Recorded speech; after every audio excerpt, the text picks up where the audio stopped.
Good morning dear students. ये conditional sentence जो है, ये कंडीशनल चैप्टर जो है सीबीएसई बोर्ड के स्टूडेंट्स के साथ साथ बैंक पीओ, सीपीओ, एयरफोर्स के एग्जाम्स के स्टूडेंट्स के लिए, खास करके जितने एनडीए के एग्जाम अभी अगर आप दे रहे हैं तो कंडीशनल से रिलेटेड एक करेक्शन आपको होगा ही होगा, मैं इसकी गारंटी लेता हूं। और अगर आप सीबीएसई बोर्ड या बिहार बोर्ड में हैं तो सीबीएसई बोर्ड में तो इससे रिलेटेड एडिटिंग भी आती है, लेकिन बहुत सारे सैंपल पेपर्स आप पढ़िए, ग्रामर की किताबें पढ़िए, इतने सारे एग्जाम्पल तरह तरह के दिए हुए हैं, बच्चे कंफ्यूज कर जा रहे हैं।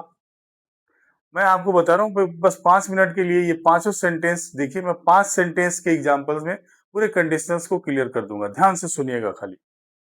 देखिए, जब खास करके हिंदी मीडियम के स्टूडेंट, जो हिंदी स्पीकिंग जो स्टूडेंट्स है, जो इंग्लिश मीडियम में पढ़ रहे हैं, उनके लिए दिक्कतें ये है कि जो जैसे हम हिंदी में बोलते हैं वो इंग्लिश में वो अप्लीकेबल नहीं होता। जैसे कि अगर बारिश होगी तो मैं आज बाजार नहीं जाऊंगा, बारिश होगी बाजार नहीं जाऊंगा, ये दोनों ही फ्यूचर टेंस में है। लेकिन जब हम उसी चीज को इंग्लिश में बोलते हैं, if it rains simple present, I will not go to market. If you make noise, अगर तुम शोर करोगे तो टीचर तुम्हें पनिश करेंगे। दोनों सेंटेंस हिंदी में फ्यूचर में है, लेकिन इंग्लिश में हम बोलते हैं if you make noise the teacher will punish you. ये एक सेंटेंस सिंपल प्रेजेंट में आता है, दूसरा सिंपल फ्यूचर में आता है। इसीलिए कंडीशनल्स को सीखना जरूरी है। कंडीशनल्स हमें बताता है कि किस स्ट्रक्चर के साथ कौन से स्ट्रक्चर को हम यूज कर सकते हैं। आइए चलिए जानते हैं, एग्जाम्पल से जानते हैं।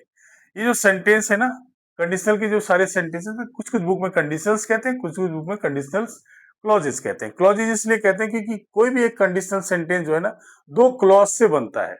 जैसे यहाँ पे देखिए, when cloud comes rain comes, दो सेंटेंसेज है। एक है, एक क्या है, कंडीशन बतला रहा है। हम यहाँ पे व्हेन को इफ से रिप्लेस कर सकते हैं, if cloud comes rain comes, if you make noise the teacher will punish you, ध्यान दीजिएगा। इफ एक क्लॉज क्या है, ये इफ क्लॉज है, ये कंडीशन बतला रहा है। The teacher will punish you, ये क्या है, ये रिजल्ट बतला रहा है। इसीलिए हर कंडीशनल सेंटेंस को दो भाग में बांटा गया है। एक क्या है, कंडीशन क्लॉज या इफ क्लॉज, और दूसरा हो गया रिजल्ट क्लॉज। और रिजल्ट क्लॉज ही मेरा मेन क्लॉज है। कैसे? क्योंकि ये जो इफ से जुड़ने वाले जितने भी सेंटेंसेज हैं वो सबऑर्डिनेट क्लॉज होते हैं, क्योंकि इफ आपके subordinating connector conjunction of condition है, ये कंडीशन क्लॉज है, सबऑर्डिनेटिंग कनेक्टर का एक पार्ट है। इसीलिए ये जो सेंटेंसेस को जोड़ता है, जिन क्लॉजेस को जोड़ता है, वो सबऑर्डिनेट क्लॉज होता है। जाहिर है कि जिससे जोड़ रहा है, जिसके साथ इस जोड़ता है, वो हो गया मेन क्लॉज। जैसे इफ यू मेक नॉइज, तो इफ जो है एक सबऑर्डिनेटिंग कंजंक्शन है, तो इसको इसने जोड़ा है, मेक नॉइज ये हो गया सबऑर्डिनेट क्लॉज, और ये हो गया मेन क्लॉज। इसीलिए रिजल्ट क्लॉज को हम लोग मेन क्लॉज भी कहते हैं। अब देखिए किस स्ट्रक्चर के साथ कौन सा स्ट्रक्चर जुड़ता है। सिंपल प्रेजेंट के साथ सिंपल प्रेजेंट आते हैं, जैसे if cloud comes rain comes, ऐसे सेंटेंस को, इस स्ट्रक्चर को हम लोग टाइप 0 कहते हैं। कंडीशनल के 4 टाइप्स होते हैं, 1 0 1 2 3, चार ही टाइप्स होते हैं। 0 टाइप में क्या आता है, केवल यूनिवर्सल फैक्ट्स आते हैं। 0 टाइप में क्या हो गया, यूनिवर्सल फैक्ट्स आएंगे। जैसे if a drop of lemon falls in the milk curdles. If the temperature goes below 0, the water freezes. If the power goes high, the fuse breaks. ज्यादातर universal facts ही आते हैं simple present के साथ simple present. ये एक structure हो गया। दूसरा आ जाइए, प्रेजेंट टेंस के किसी स्ट्रक्चर के साथ सिंपल फ्यूचर आएगा। जैसे कि एक मैंने लिखा है, if you make noise the teacher will punish you. देखिए प्रेजेंट सिंपल प्रेजेंट है, if you make noise the teacher will punish you.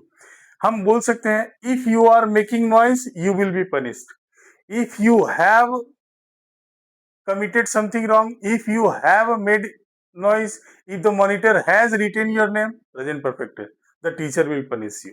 ये प्रेजेंट के किसी भी स्ट्रक्चर के साथ सिंपल फ्यूचर। तीसरा हो गया, if Ram comes, if Ram if Ram comes tell him to wait, tell him to wait. ये टेल हिम टू वेट क्या हो गया, ये हो गया आपका इंपरेटिव सेंटेंस, कोई भी order, command, request imperative sentence होता है। और ये हो गया if Ram comes, if Ram comes, ये सिंपल प्रेजेंट आ गया क्या इंपरेटिव के साथ। हम प्रेजेंट कॉन्टिन्यूअस के साथ भी यूज कर सकते हैं, जैसे कि if you are making tea please give me one cup, if you have prepared your project please show me. तो कोई भी प्रेजेंट के किसी भी स्ट्रक्चर के साथ एक इंपरेटिव सेंटेंस आ सकता है। ये हो गया, ये दोनों हो गए टाइप 1। अब आ जाइए टाइप 2 में। टाइप 2 में हो गया सिंपल पास्ट के साथ, जैसे कि if I won a lottery, if I won a lottery I would buy a car. ये देखिए इफ आई वॉन, V2 लग गया। V2 मतलब क्या हो गया, simple present. Simple present mean V2 and I would buy, would V1, would plus V1। ये देखिए ये एक कल्पना है, एक इमेजिनेशन है। अगर मैं लॉटरी जीतूं तो मैं एक कार खरीदूं। और तीसरा आ जाइए पास्ट परफेक्ट के साथ वुड प्लस वी। इसी सेंटेंस को फिर से एक बार लिखते हैं, if I had von a lottery I would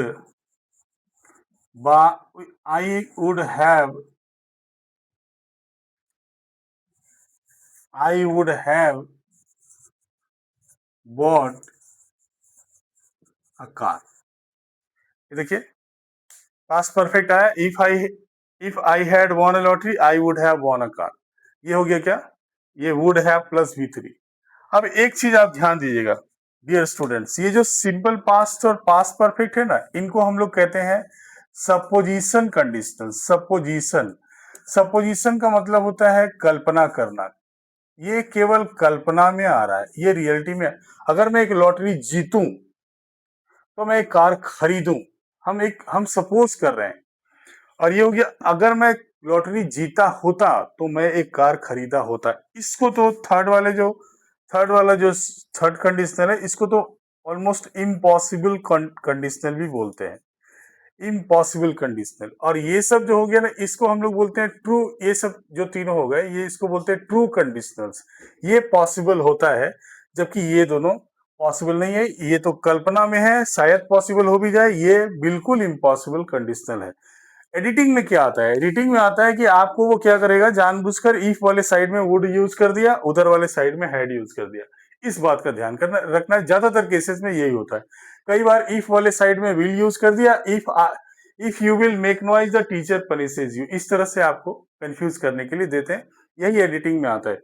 एक बात और खास ख्याल रखिएगा कि जनरली हम लोग क्या करते हैं ना, कुछ कुछ सबऑर्डिनेटिंग कनेक्टर होता है जिसमें हम लोग विल का इस्तेमाल नहीं करते हैं। विल और shall are not used in some of the subordinate conjunctions.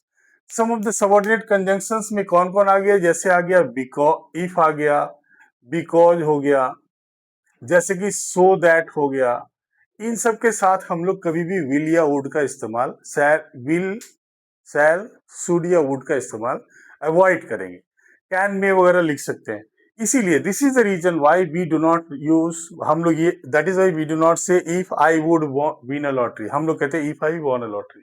और उसके रिजल्ट वाले क्लॉज में, मेन क्लॉज में हम लोग वुड का इस्तेमाल करते हैं। एक बात और ध्यान रखिएगा, यूज ऑफ हैड, कभी कभी क्या है ना, ये वाला ये सेंटेंस पास्ट परफेक्ट वाला सेंटेंस हैड से भी शुरू हो सकता है। जैसे if I had von a lottery को हम had I won a lottery भी से भी शुरू कर सकते हैं। दूसरी बात, सारे केसेस में हम लोग इफ की जगह प्रोवाइडेड, इन केस या अनलेस भी यूज कर सकते हैं। जैसे if you make a noise, provided. जैसे कि I will allow you in my class, provided you come with your fathers permission. Provided you come with if की जगह हमने प्रोवाइडेड कर दिया। या फिर हम कभी कभी कह सकते हैं कि if you change your routine your health will improve. उसकी जगह इफ की जगह हम लोग अनलेस यूज कर दे तो नेगेटिव यूज हो जाएगा। जैसे कि your health will not improve unless you change your routine. तो हम लोग अनलेस को निगेटिव सेंस में यूज करेंगे, याद रखिएगा, अनलेस निगेटिव सेंस में यूज होगा।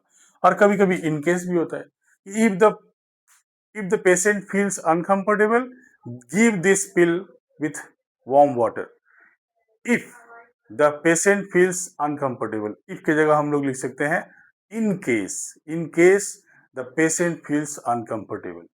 आशा करता हूं आपको अच्छी तरह से समझ में आ गया। अगर कोई डाउट हो कमेंट बॉक्स में भूलिए, मैं आपको बाय फोन या रिप्लाई में आपको आपके डाउट को क्लियर करूंगा। मिलते हैं अगले वीडियो में। बहुत बहुत ख्याल रखिएगा। लाइक, कमेंट और सब्सक्राइब करना नहीं भूलिए। Thank you.